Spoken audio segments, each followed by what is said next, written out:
right, welcome to the 30th episode 30 of the Mayor's Mixtape. I am Haley Sue Robinson, the Director of Public Affairs for the City of Pueblo. City of Pueblo Mayor Heather Graham.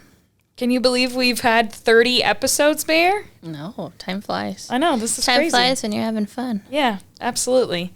I want to remind you that you can find this podcast on Apple, Spotify, YouTube, Buzzsprout, wherever you get your podcasts. You can like, subscribe, and share with your friends. Or you can also watch on local channel 17.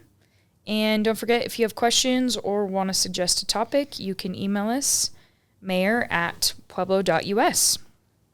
Okay, let's get into the City Council recap.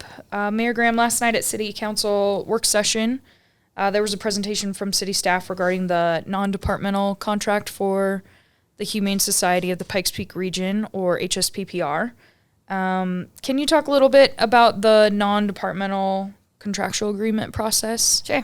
So, in last year's budget, when I presented the budget to City Council, we went through all of our nonprofits, our non-departmentals. We had a nonprofit coordinator at the time where we required reporting, financial statements, audits, narratives, major contributors, board roles, really to get a better idea of who the city is giving money to and then what they're using that money for.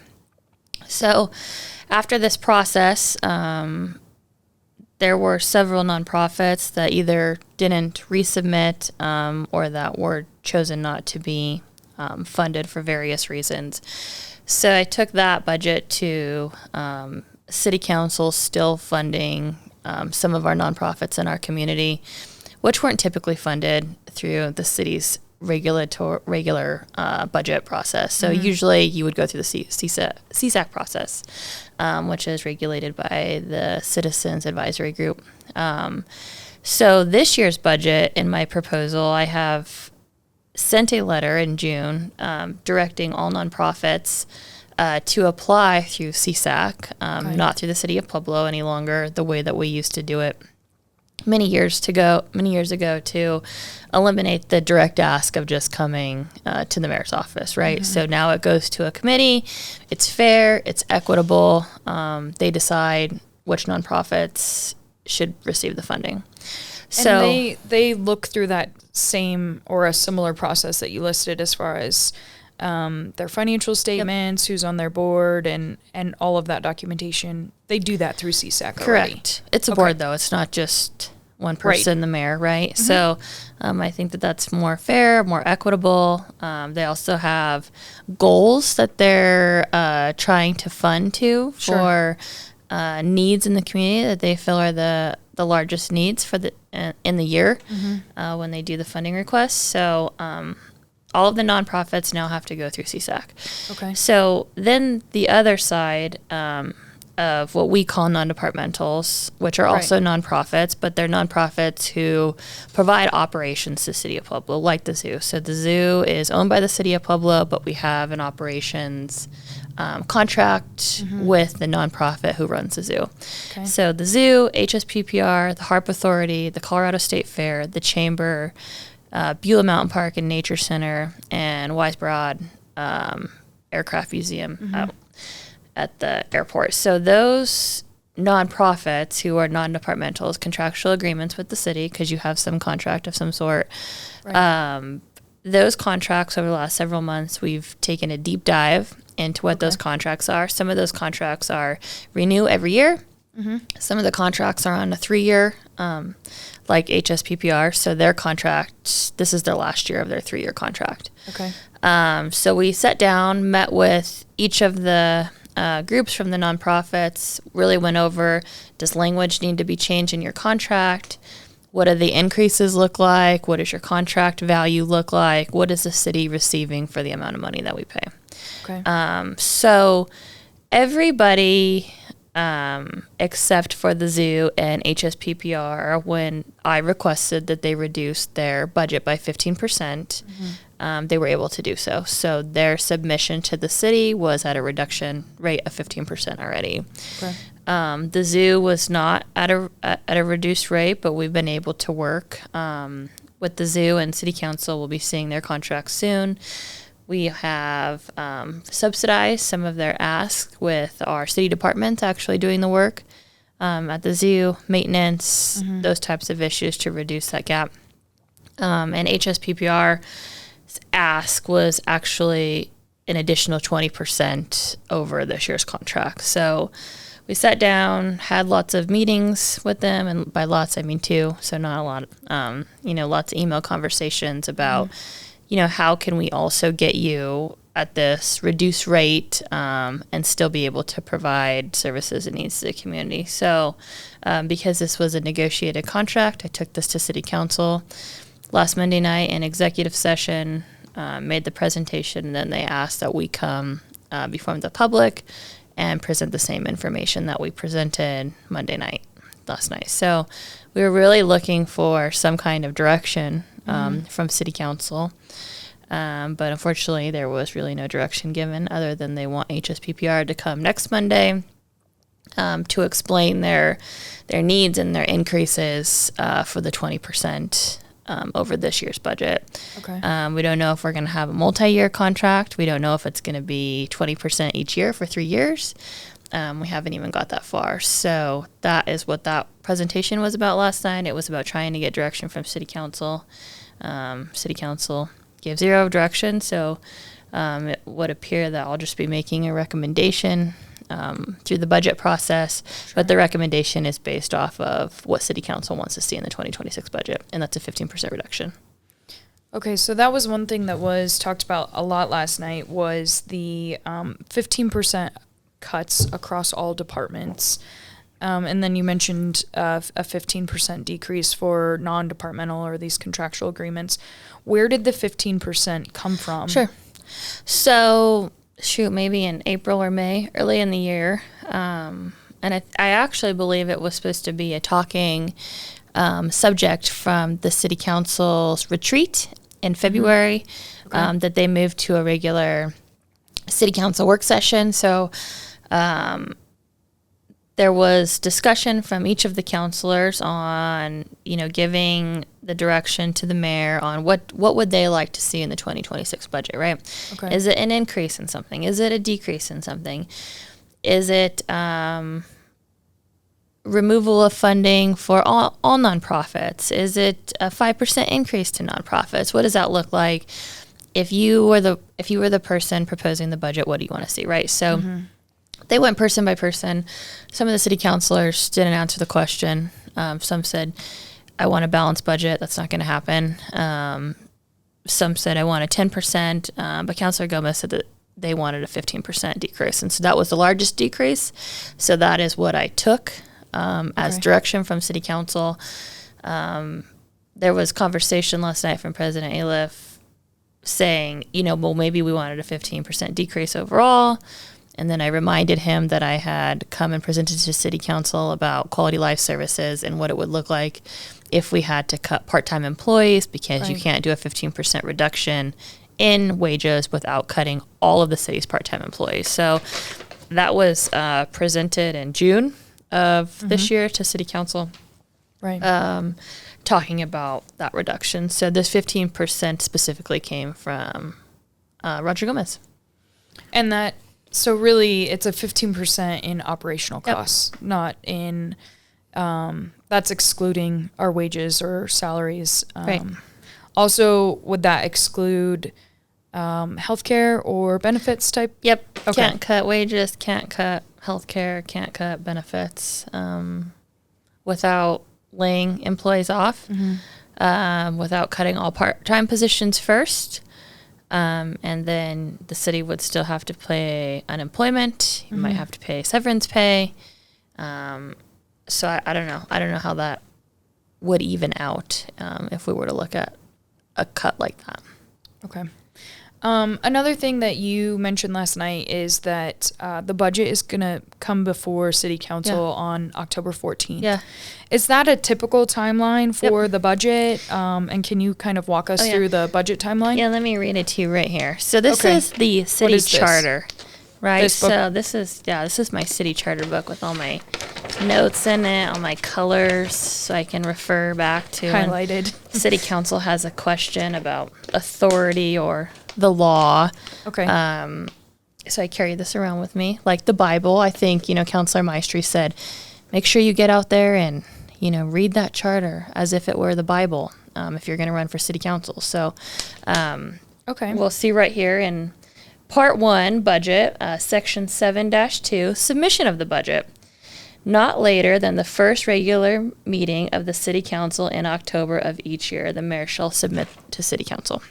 So Okay. the first regular meeting in October of this year is going to be October 14th, Tuesday, Right. October 14th. So City Council will have a hard copy of my proposed 2026 Budget books. budget at their desk. That is me submitting the budget to them. So we'll give them about a week to look through all of the information that I have presented. We've had over 26 budget meetings. Unfortunately, City Council has not participated in those meetings, and so they're going to have a lot to catch up on.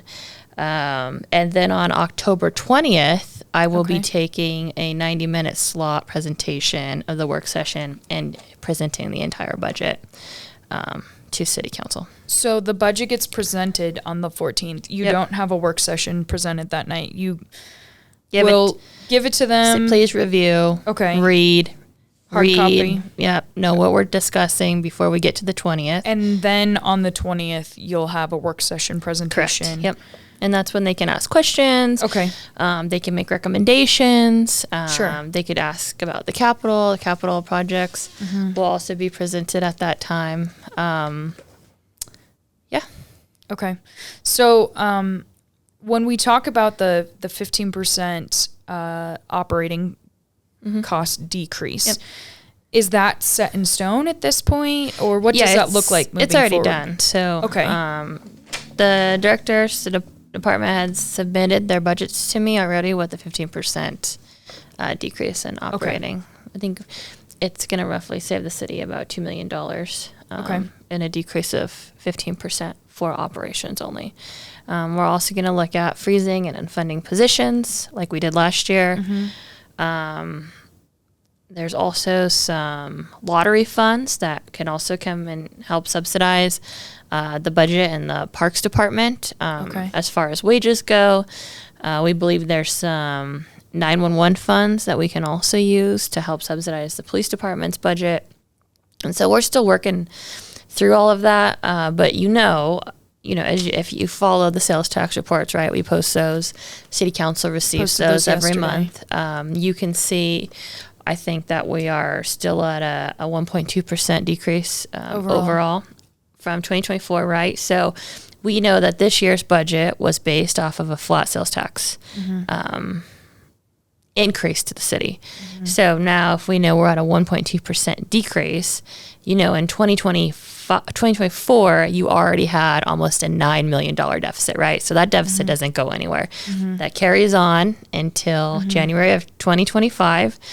And as we increase wages for 2026, you need to account for those. So City Council approved the page increase last night. It was about $1.1 million for general service employees. Okay. They've already approved police and fire earlier in the year. I think total wages for all three of those unions were between 3 and 4 million. So you take the 9 and then you add 3 to 4, right? So you kind of know where we are with our deficit if sales tax doesn't change. Okay. And I don't think that I don't feel confident that that's going to happen over these next few months. October is always a very slow month. November and December, you have sometimes an increase because of the holidays, Christmas shopping, etc. Sure. And so City Council should already kind of know where the deficit is going to lie for 2026's budget. And that's exactly why I have come to the City Council, presenting different avenues for different revenue sources, whether that's reinstating the street utility fee. We talked about potentially taxing items that are exempt right now, such as food. And now we have a 1% sales tax increase on the ballot for November 4th. So these are some of the ways that the city can generate additional revenue to help with this budget deficit. Okay, so you've outlined that you will present the budget to City Council the 14th. Yep. There will be a work session October 20th. If folks don't tune in to the 14th or the 20th, are there other ways that they can see the proposed budget, or how can folks stay informed about the upcoming budget process? We'll have it online. Once we have the actual number for 2026, we have to plug in some additional information after last night's city council meeting with the wage increases for Paige. I think that we can start talking through what each line means, what that means for you as a citizen, talk a little bit about our reserves, what that could potentially look like for 2027's budget, and what it could potentially look like if the 1% sales tax passes, what those dollars would amount to, what the city would plan to do with them. So if people are looking, I would encourage you to watch the October 20th. At this time, I'm not slated to present any other time to City Council on the budget. I took their direction from their budget work session. I did exactly what was asked to do with making additional cuts in other places in the budget, which I'll be presenting to them.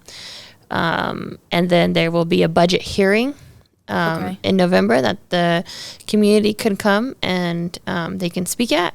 If there's something you don't like in the budget or you have questions, you can always call my office. I'm happy to sit down and talk budget with any citizen. Or you can come to the public hearing and voice your concerns.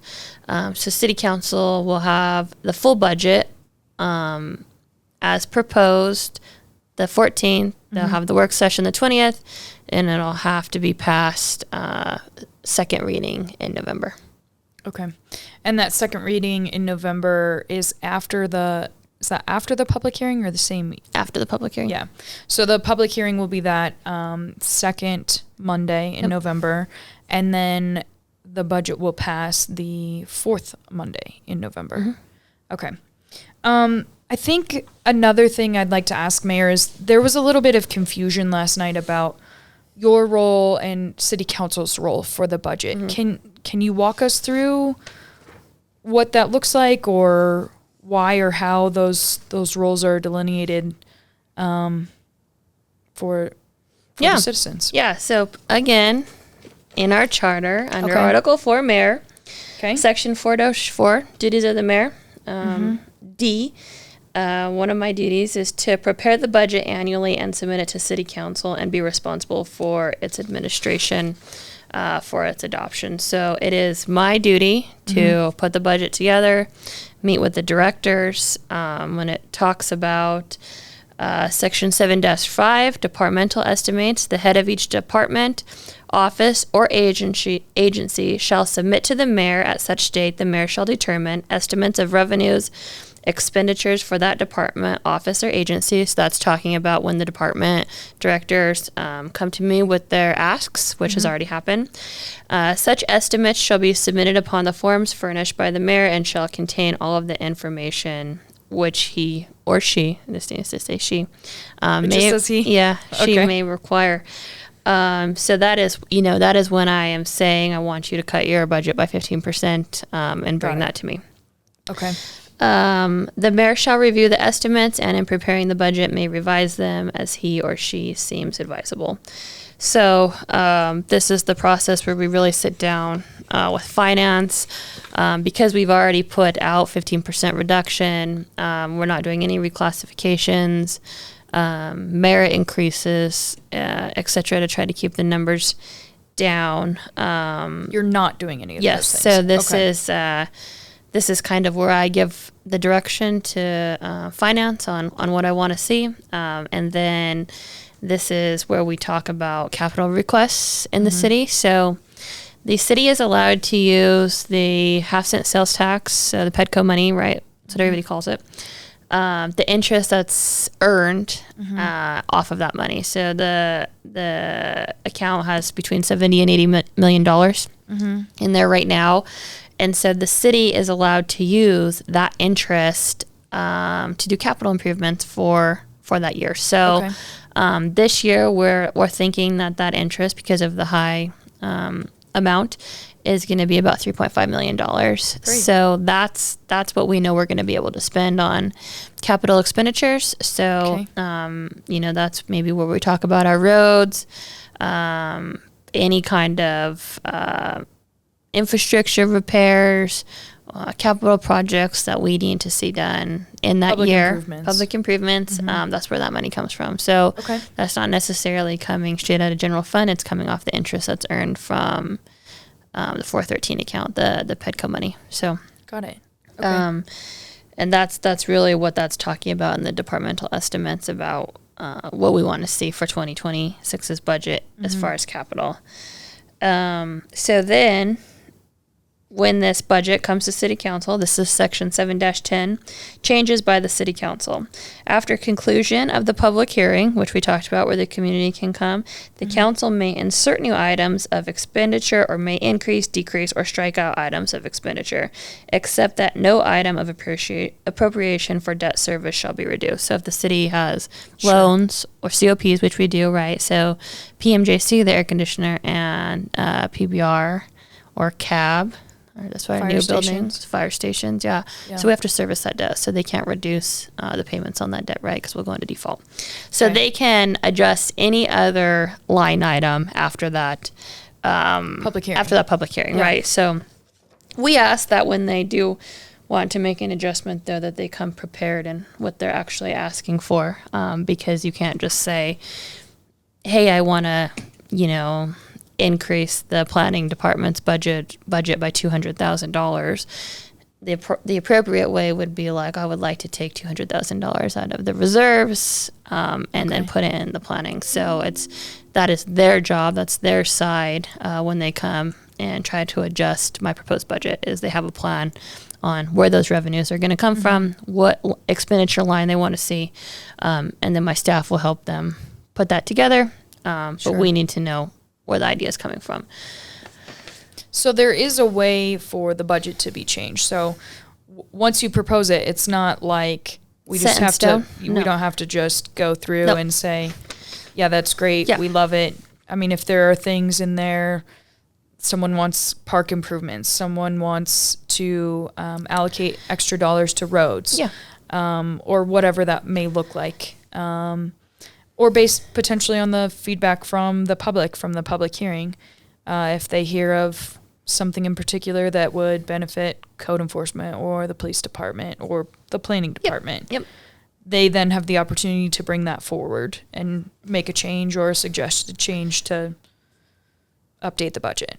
And then they have to get 3 other people to agree, right, and get that amendment made to the mayor's proposed budget. So they have an opportunity to change it on the fly. It's not something that we recommend.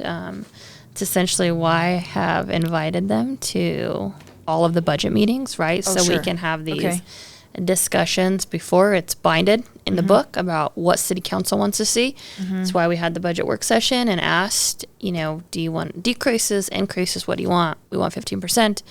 That's what's built into this budget. So, it's really,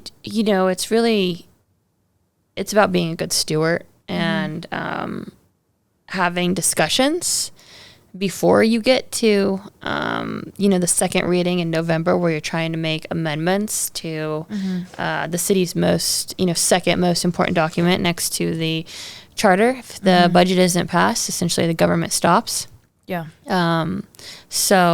And it could hurt our credit report if it's not passed by that second meeting in November as well. So we just ask the City Council, if you're going to participate now. Not the last meeting in November that happened last year, and it was a little bit of a cluster. So another reason why we've encouraged City Council to be part of the budget preparations early on. And you were on City Council previously before you were the mayor. What did it look like when you were on council and your role in the budget, or how did you approach it? So when I was on City Council, actually my first year on City Council, to get a better understanding of the budget and the process, I created the budget committee. Was a committee that was passed by via resolution, and it was me and Vicente Martinez Ortega. Actually, he was on the budget committee as well. And we had discussions with the previous mayor, previous chief of staff. We were able to talk about the non-departmental ask, receive the information beforehand, meet with the nonprofits, meet with the departments if we had questions. And so it's such a very important thing that you vote on, right? I know that when I was on city council, I didn't know all 8,000 lines of the budget, but I mean, you could flip it over and know on page 1 what you were looking at, what your revenues, what your expenditures were, what your transfers out were, what makes up your revenues, right? Is it sales tax? Is it a portion of property tax? Is it fines and fees? What does that look like? And so I know that that's not happening now. With city council, I'm not having those discussions, so I don't know how they would be getting that information. But I think that it's important as an elected official and somebody who has a serious vote on how multi-millions of dollars are going to be spent into the next year, that you participate and that you get your information and that you go line by line to understand what you're looking at and what you're voting on. And if you don't understand, then you pick up the phone and you call me. Okay. So there are ways to be involved in the budget process prior to the budget being presented. Yep. Okay, great. Anything else about the budget that you think people need to know? I mean, there's so much, right? It's 8,000 line items. How it all works together and how it's connected is, pretty incredible when it comes to city staffs, projects, operations of the city, things that people probably don't even think that the city does, but we have to allocate funding for. So it's a big deal, but we're happy to, discuss, meet with citizens if they want to hear about the budget and the budget process, meet with city councilors, meet with whoever wants to talk about it, because I love numbers and I love the budget process, and it's fascinating. And so if you want to be involved, the time's probably now to be involved. Okay, great. Well, we'll look forward to the budget process, but also publicizing on the website where the proposed budget is so that folks can stay involved.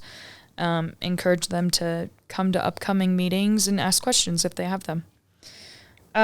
Speaking of upcoming events, we actually have 2 more town halls for you, Mayor. Oh yeah. We got a request. Yeah. So we have one this Wednesday, tomorrow at Barkman Library at 5:30. That's for District 1, in the Minnequaw Works Credit Union Community Room. And then CSU Pueblo asked for a student town hall. Yeah, it's so cool. Which was really cool. They reached out to us and said, hey, would the mayor come to campus? And you said yes. Of course. So that will be on Tuesday, October 7th, also at 5:30, and tentatively in the Oshiato Student Center in the ballroom. So that's an opportunity for, I believe when we spoke to them that it would be open to the public, but primarily focused on maybe what the students want to ask or... And there's going to be one more town hall. I haven't told you about it yet. Okay. But it's October 2nd. Okay. We have Chief Noller and I have been requested to join Zach, County Commissioner Swearingen, and Dave Lucero, our sheriff. Sure. To talk about public safety and... Oh, great. Safety in schools, kind of what our... SROs do in the schools that they're in. And so that is going to be October 2nd at 5:30 at the Arts Center. Oh, great. Okay. To have discussions about public safety. So I just haven't told you yet, but... Okay. It's great. coming up. Now we're telling everybody. So that'll be great. Stay tuned. It'll be a good one. So that'll be a city-county joint effort specifically on public safety. Public safety and public safety in schools. Yep. Okay. Well, that's an exciting opportunity. Yeah. Okay.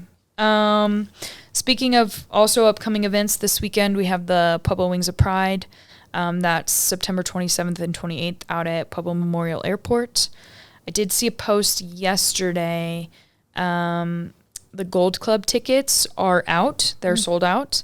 There's actually a couple opportunities still for some of the other higher level ticket prices, but then plenty of parking and tickets available for everyone else who wants to come. U.S. Air Force Thunderbirds will be in town. The Golden Knights will be here, and they have lots of static displays and other fun things to see for the air show. So we're looking forward to that. Anything else we need to know about Mayor? Seems Hope like everybody enjoyed the Chili Fest. Yeah, you were out there this weekend. What'd you think? It's great. Tons of people. Yeah.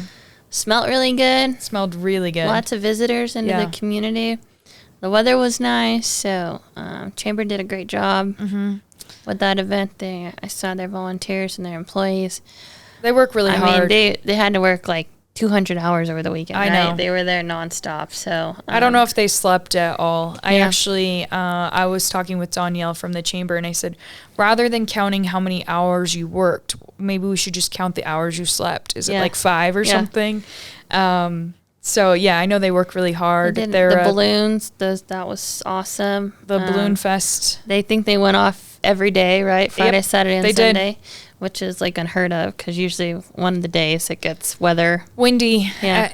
It's really hard that early in the morning. I know there were some folks who were a little bit disappointed by Saturday evening, the balloon glow, but there was lightning, and so that's a safety concern. Yeah. But you could see the balloons Friday, Saturday, Sunday morning. I know both Councilor Boston and Councilor Martinez both got to go up and see the city from a different viewpoint.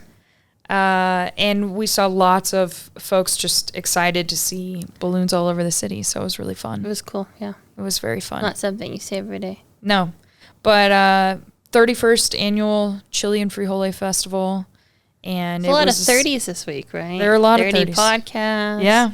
Yeah. 31st Chili Fest. It's a lucky number. Yeah. It's exciting. Okay, well, I think that wraps us up for the podcast this week. Would like to remind the listener you can listen on Apple, Spotify, Buzzsprout, YouTube. You can also find us on local channel 17. And if you have questions or topic suggestions, or you want to talk about the budget, you can email us, mayor@pueblo.us. And we'll see you next week.